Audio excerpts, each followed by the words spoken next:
About 6% of the population of the United States would be diagnosed with PTSD sometime in their lifetime. When you look at military veterans, those percentages are probably double.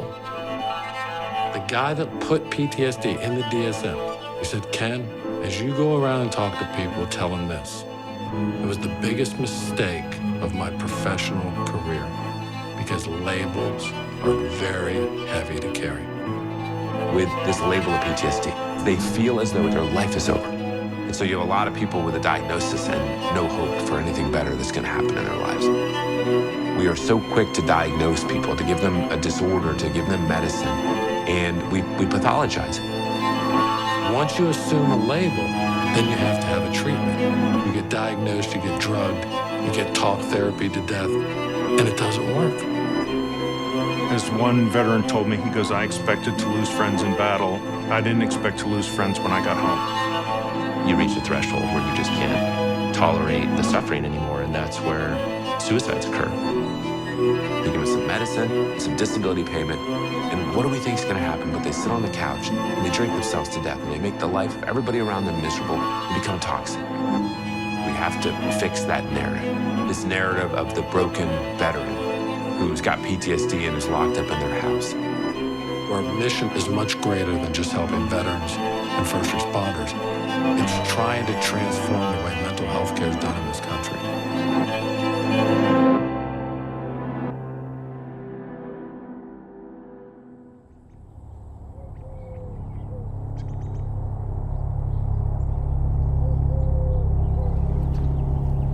I flew the skies of Vietnam thinking they didn't have a missile big enough to shoot down Charlie Plum.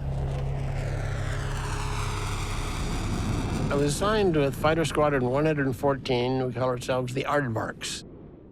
We were flying the hottest airplane in the world at the time, the F-4 Phantom jet. 5 days before the end of my tour, I was shot down. I was in shock.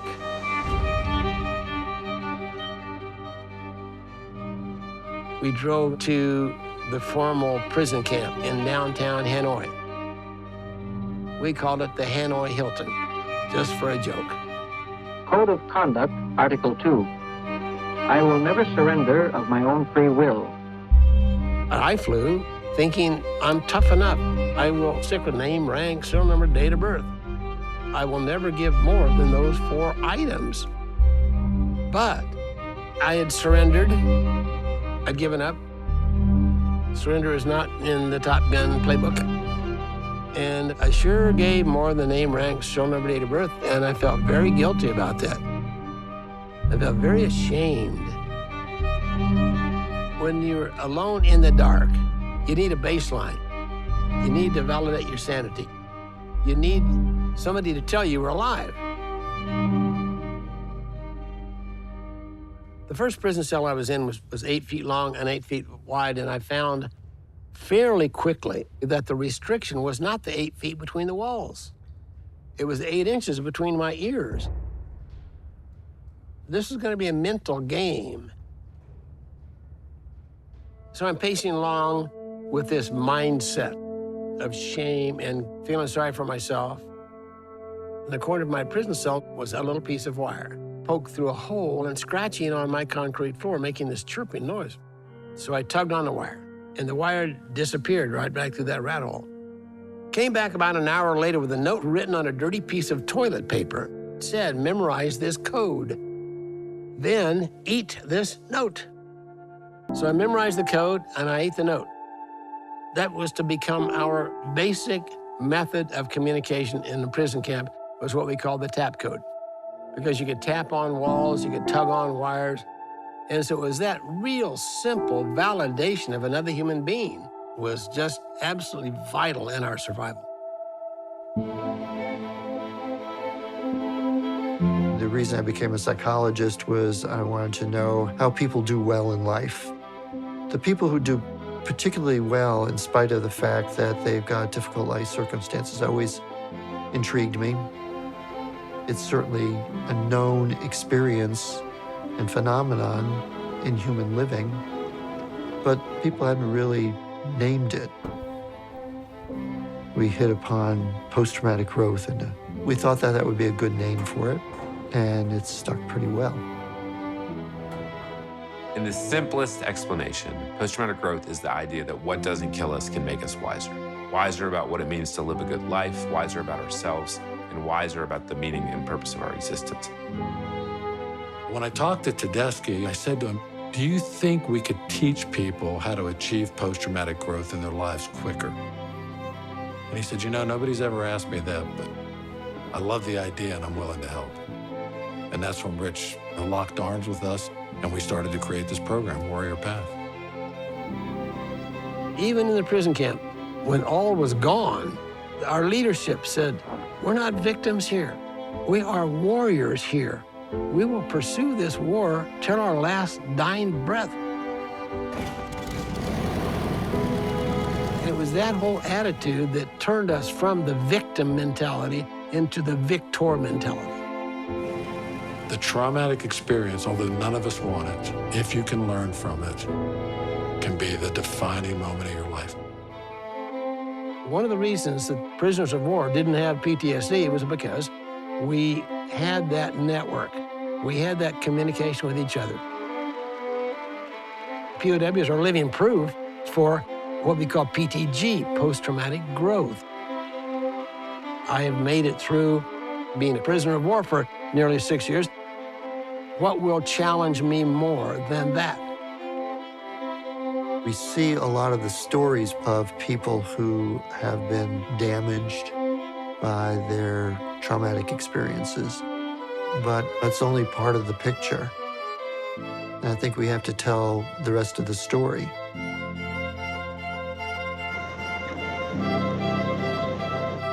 Good day to fly. Every day is a good day to fly.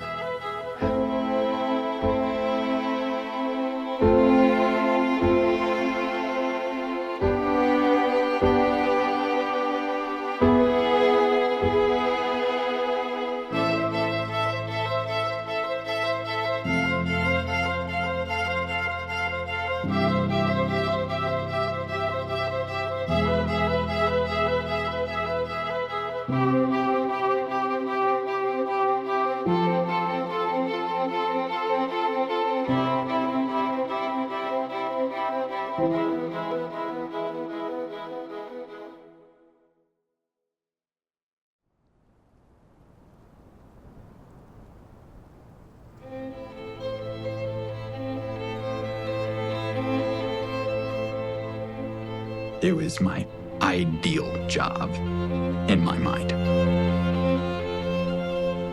My mission as an EOD tech was to primarily take care of explosive hazards, of which there were plenty. They basically pay you to jump out of airplanes, go diving, shoot guns, blow stuff up. Everything that every 13-year-old boy thinks of the pinnacle of his life could be is that. My time in Afghanistan was somewhat brief. October 1st, 2011, I got blown up, and that was with an IED that I had rolled over in an unarmored vehicle in a side-by car.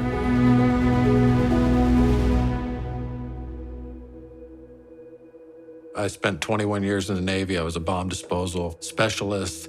And early in the war, one of my best friends, who later died in Iraq, asked me and Julia to meet one of his soldiers in the hospital at Walter Reed here in Washington, D.C. There was no family with that individual at the hospital. We did that 11 more times that year. 50, 60, 70 surgeries later, we would try to get him out of the hospital and out to a more rural setting where they could take a break. The farmhouse that we lived in was not designed for people with wheelchairs and things like that. We were walking on the property that Boulder Crest is on now, and I realized that on that ridge, we could probably build some cabins that would be accessible to people that had some kind of disability. The idea kind of went out there, and it took a life of its own on.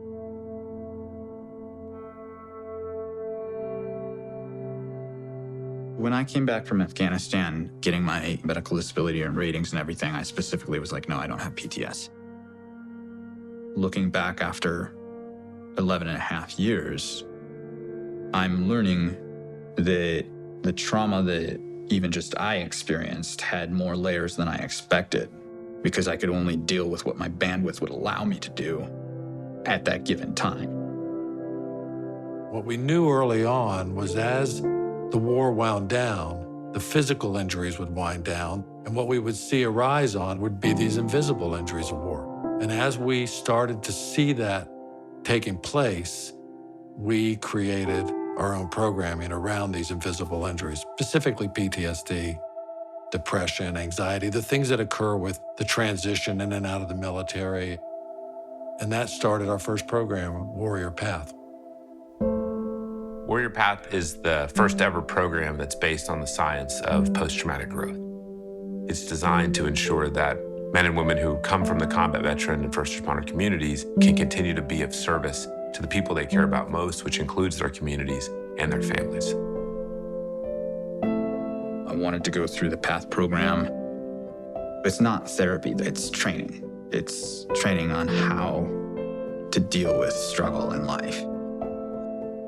You need tools and techniques to improve yourself, to improve your situation.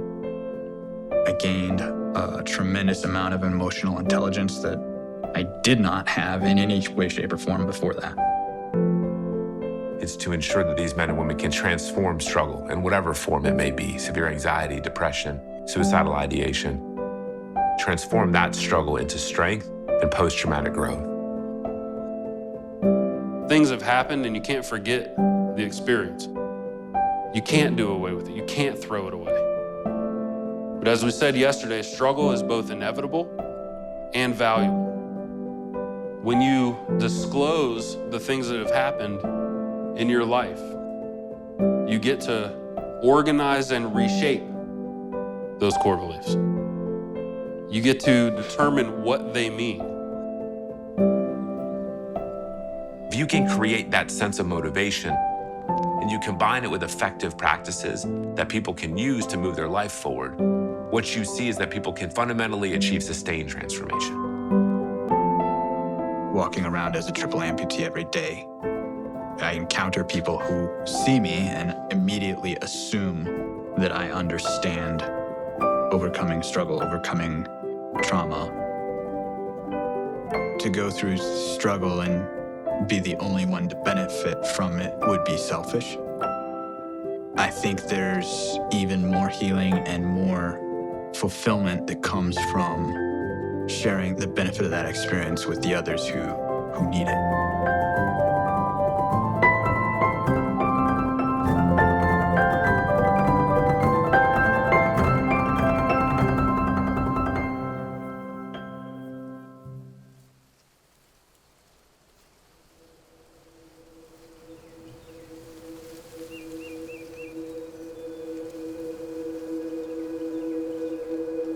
I always just felt a calling to serve. I wanted to be part of something bigger, and I wanted to help people.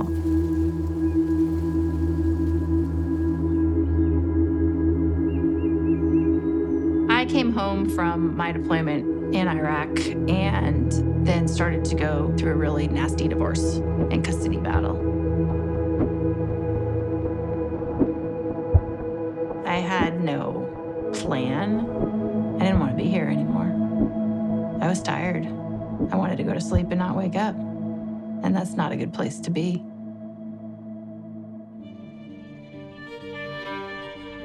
In the first responder and military community, both the men and the women hesitate to show any kind of vulnerability or weakness.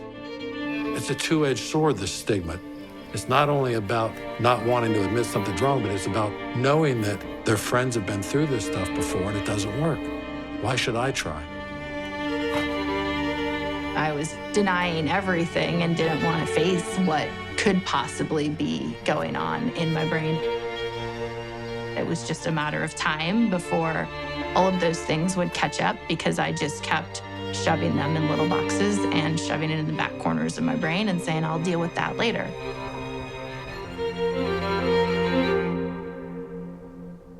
I found out about Boulder Crest from a friend of mine, but I kept pushing it off because I felt like my job in the Army was sitting behind a computer in a relatively safe location.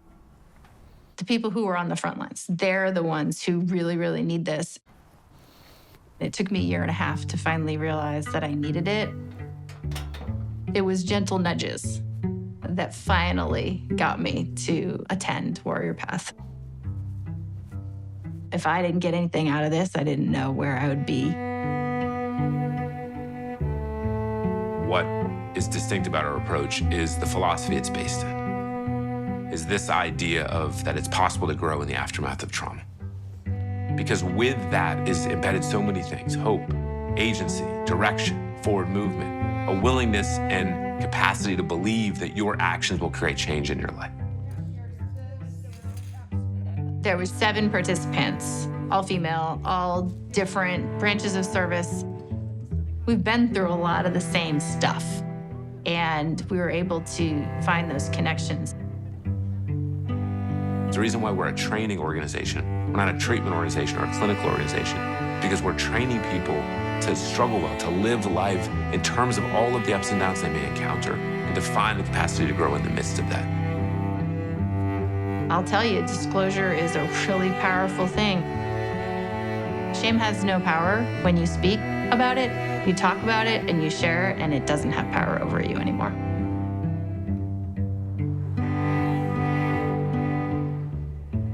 Six months after I went through Warrior Path, I just felt that, man, I really want to work at Boulder Crest. I have the opportunity to be part of an organization that's bigger than me, where I get to help people. And it brought me back to when I was a kid and wanting to join the military. This program saves lives, and the impact that it has on not only the veterans and the first responders that come through, but to their families. That's why I'm sitting here today.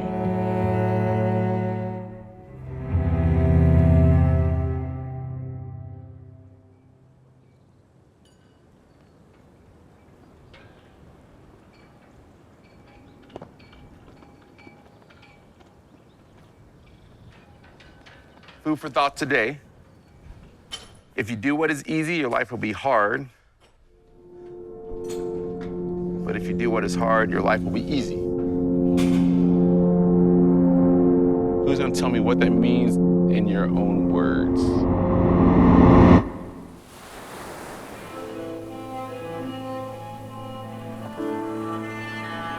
I've always struggled with saying I was a veteran or in the military because I was never in like real danger. I was just a normal sailor. I was in the Navy for 10 years. I fell into something I never heard of, and I enjoyed every bit about it. At the time, I had 3 children, and I only saw one of them born. I missed lots of birthdays, lots of holidays. I had almost no relationship with my wife, and when my time was up, I left. When I got divorced from my first wife and she took the kids with her, found out that they were living in some pretty bad situations. To me, it's my fault because I didn't fight hard enough to get them back. I didn't protect them. We can't fix you, and no therapist can fix you. All we can do is give you a perspective and some guidelines on what works and help to shift your mindset. You know, we have this mantra at Boulder Crest: come home from war and be the productive member of society here that you were on the battlefield. And that's the path a warrior will take. A friend of my second wife invited us to go to their Boulder Crest gala. I had no idea what Boulder Crest was. I sat with some people that went through the program, and they talked about their experiences. I just really connected with one of the ladies at the table, and she said, "You really should give them a call." And I was like, "Nothing wrong with me, I'm fine." I thought I was fine. I don't believe I deserve their help. I don't think I need their help, but I'll just fill out their application. The whole idea where people will feel deserving and like someone else deserves this more, I think is a demonstration of their humility, which has come from a lot of this service. Talking about some of that stuff just broke me down. And I was like, where's this coming from? The shame of not being around when I'm growing up, it just kills me. Our goal is not to be a catch and release organization, meaning people come away for 7 days, they rave about it, and then 5 weeks later, their life is back to where it was. Our goal is to sustain transformation. It's not like it's a therapist running this program. It is veterans and first responders like us. We're vulnerable amongst each other, and that's what creates a strong bond.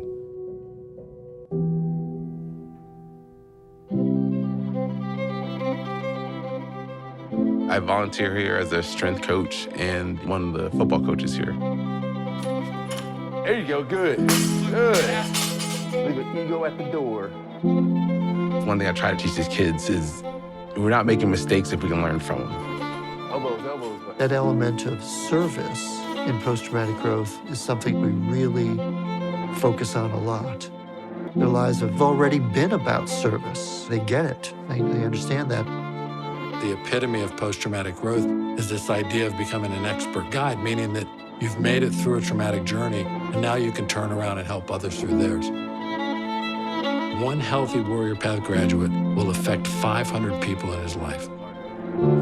There's no doubt in my mind that that's what Garnati's doing. 1, 2, 3, family. I truly think this is my purpose in life. I have no other desires but to help these kids.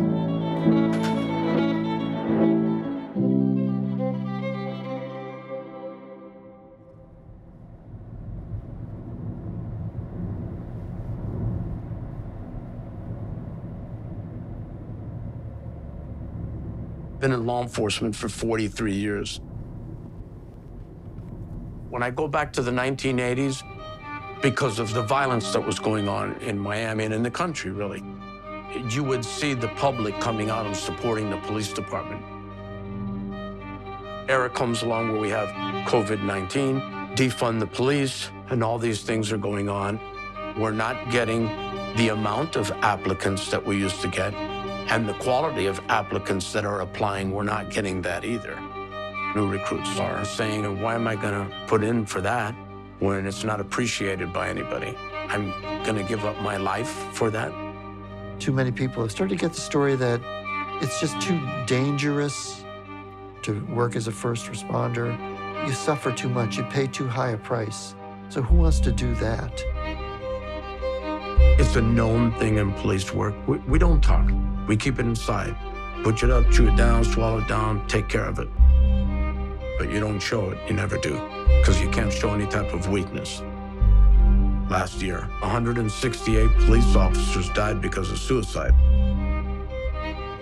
9 months of training is what almost every police officer in this country, whether they're a deputy, they're a trooper, or they're a police officer, gets. 9 months. So who thinks that's acceptable? We deal with the same struggles that everyone else does: inadequacy, loneliness, fear, on a day-to-day basis. To police well, you have to be well. There is that point where you do need treatment.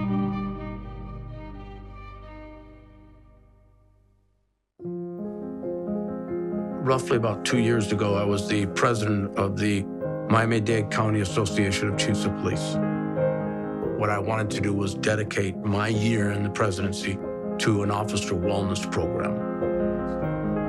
Retired Chief Bernie Gonzalez from Miami-Dade County called me, and he said, I'm working with a company called Boulder Crest, and they really emphasize and focus on PTSD for military personnel.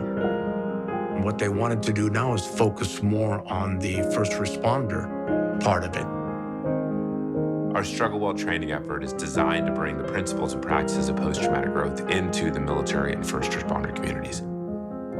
Struggle Well is an investment. It's an investment in employees. It's an investment not just in their work lives, but it's an investment in their overall mental well-being. PTSD, everybody knows what that is. But when you ask them, do you know what post-traumatic growth is? Hardly any hands go up. It's just an eye-opener to understand that there is another way to think about it. It's part of our effort to try to get more into the space of prevention as opposed to always being reactive. Here at Tucson, we're incorporating Struggle Well into our basic academy.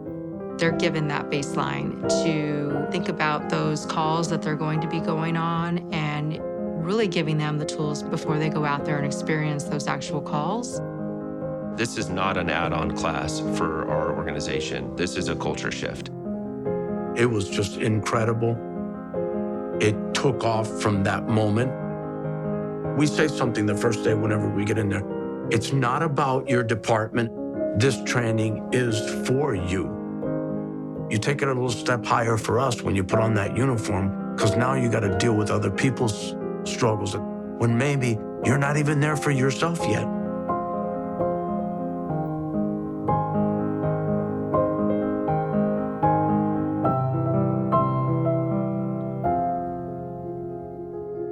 These 1, 2, and 5 day Struggle Well training programs are designed to do a couple of things. The first is the overwhelming majority of people in the world have never heard of post-traumatic growth. And once they realize that, it's like, oh, I knew that, or I should have known that. When we go through the pain, we go through the process that we have to do, it makes us stronger at the end of the day. Everything that was weighing me down could be lifted off my shoulders. And every day is a chance to better myself just a little bit. It was a great program. Making a difference is making a difference in a police officer's life and making sure they're taken care of here and up here. That number of 168 was suicides for officers. We stopped that. The goal will be to have none. And that's what I want to do. I care about those cops.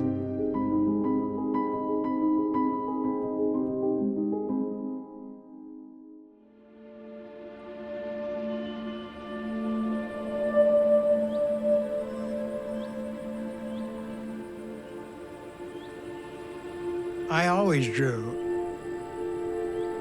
And if you put a pencil and a piece of paper in front of me, I would draw something.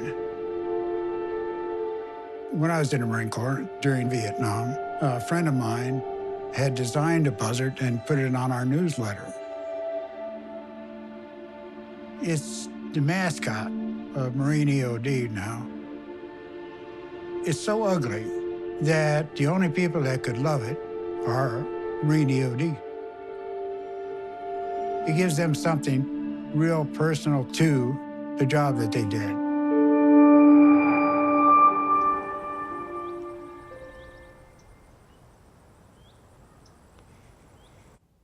I was 22 years old, and I got my draft notice. And for the next 18 years, I took bombs apart for a living. A lot of people say it's a very hazardous job. If you're an EOD tech, we don't think it's going to blow up, because if we thought it was going to blow up, we wouldn't go down there. When I left Vietnam, other people tell you that, you know, Jositis, you're just not right now. You don't feel it, but other people will see you're changed or you're a little different. In my time in EOD, we did not broadcast what we did. It was taboo to talk about disarming a bomb. Nobody wants to hear about Vietnam. Vietnam vets are the ones that had to stand with each other because nobody else was standing with them.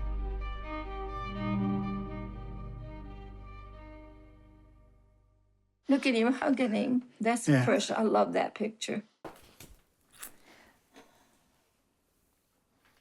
During the Afghan war, we started getting some Marine EOD guys that were wounded.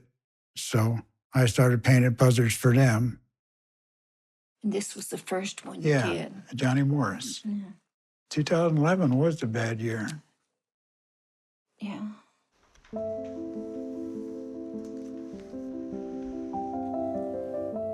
At 83 years old, Carl a Vietnam vet who did 3 tours of combat in Vietnam, called us and said he needed help. The PAT program was looking for older veterans to see if we could be helped out in any way, shape, or form.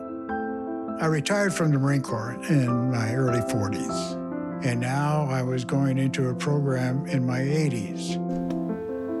Boulder Crest gives you unity within a group.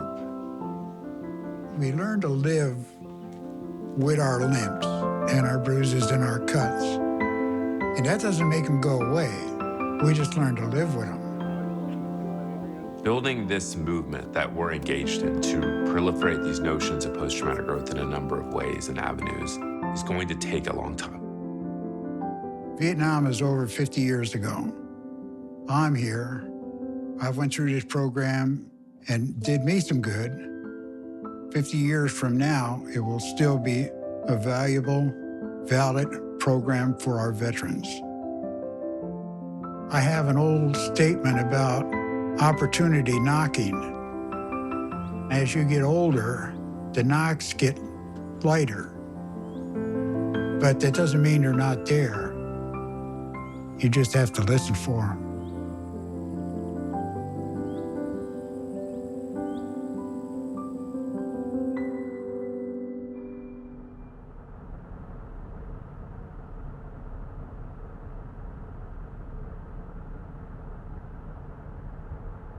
Kyle was my firstborn child. He was typical little boy. 9/11 happened, and that was really the definitive moment for Kyle. It was clear that he wanted to be one of the thousands of young men and women that signed up to protect their country. So Kyle joined the Army. It was not a good time in 2004 in Iraq. When he got out of the Army, he was diagnosed with post-traumatic stress and also traumatic brain injury. His life was spiraling out of control. And then the next thing I knew, I got this horrible phone call that he had tried to take his life. We sat in a room with, I believe, well-intentioned people from the VA, psychologists and counselors and doctors, and they told us that they were going to put him through a program for suicidal intonations. And I remember him telling me, get me out of this cuckoo's nest. This was not a place that he was going to receive the kind of help that he needed. In his words, they said, Mom, they tell me I'm just taking up a bed and that I'm able to self-medicate. And I remember very distinctly him ask me, what do you think? And I had no answers at the time. And they discharged him. That was March 6th. And March 7th, we got the visit from the police that said they had found his body in a Baltimore hotel room.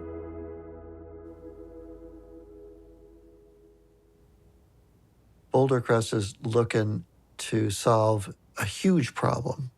We recognize that no matter what the professions do, we'll never have enough people to serve the needs of mental health in this country. Can we produce high-quality, trained peers that can mentor people through the most difficult life challenges? I love this country. The United States of America made me what I am. I was born to immigrant parents, spoke no English, poor as hell. We lived in a tenement on the 4th floor in Newark, New Jersey. You can't get lower than that.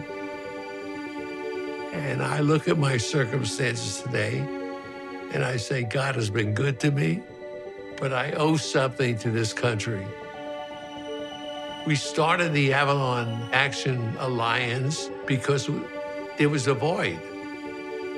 You know, when you think about our veterans going off to war, get paid very little, come out and are not treated properly because the facilities are not available, we had to make it available. Bernie said to me one time in a meeting, he said, Ken, I want to scale this nationwide.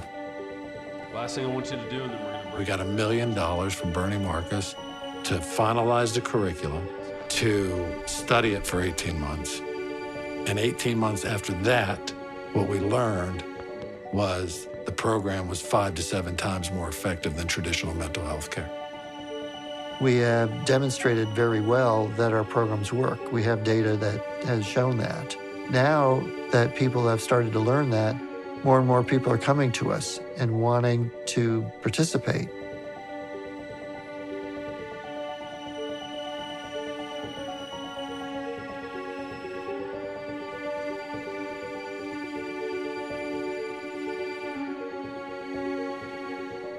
It's not enough to just talk about the things that I've been through. What gift did we take from our experiences? Now when you talk about your story, you're doing it to try to understand why it happened for you, not to you. The story starts to change. I've never looked at it like that before, and that's a really great way to look at it. I was going to raise awareness and raise money to find alternative ways to treat post-traumatic stress and traumatic brain injury, to honor Kyle's service, honor his life, and help other soldiers. And I thought, you know what? Let's do a race. I put a team together of family and friends, and we did the first race for a soldier in 2011. I didn't know if 5 people would show up, but 1,500 people showed up on that first day. The outcome of what happened to Kyle is a system that failed. One way or the other, we were going to find a way to deliver the Warrior Path program because it was working.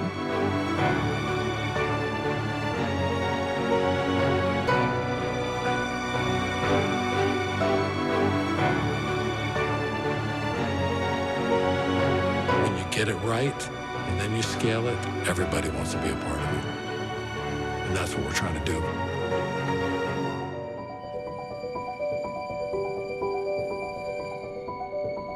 My hope is that every veteran, no matter where you live in this country, that there'll be a facility not far from your house. I know that my son Kyle, with the PTSD label, felt a lot of shame because it's almost like a death sentence, if you will. And for him, it actually was. With healthy ways to process pain and shame and suffering and regret, there is a way forward.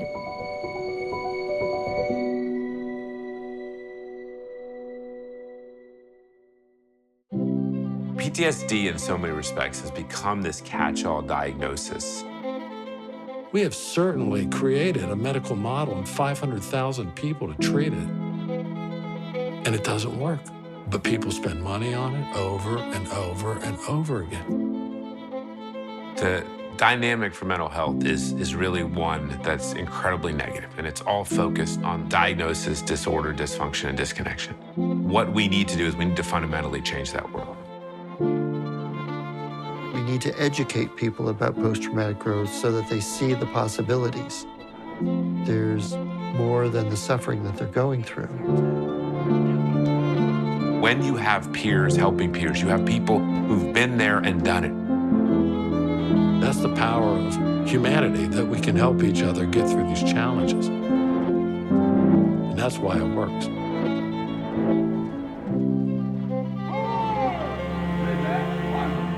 We're not here to only serve veterans and first responders, but we're thinking more broadly about all the people who have trauma histories. That's a huge undertaking. We're not so much leading an organization as leading a movement to democratize this notion of mental health and to stop outsourcing it to a small group of people who are difficult to access and even harder to connect with. What we've tried to do is offer all of this in ways where it's accessible to people.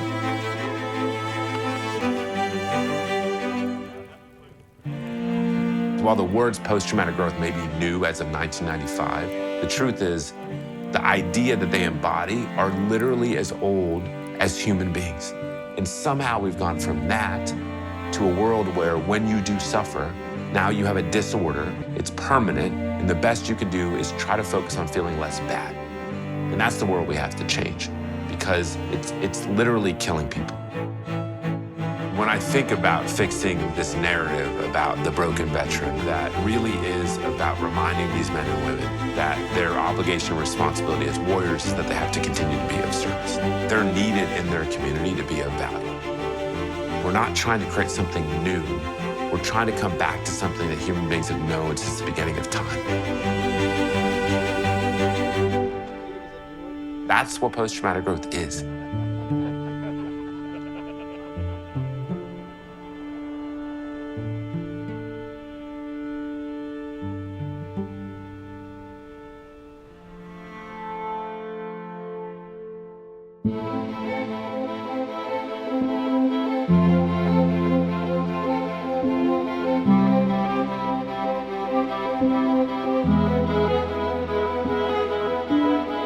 Thank you.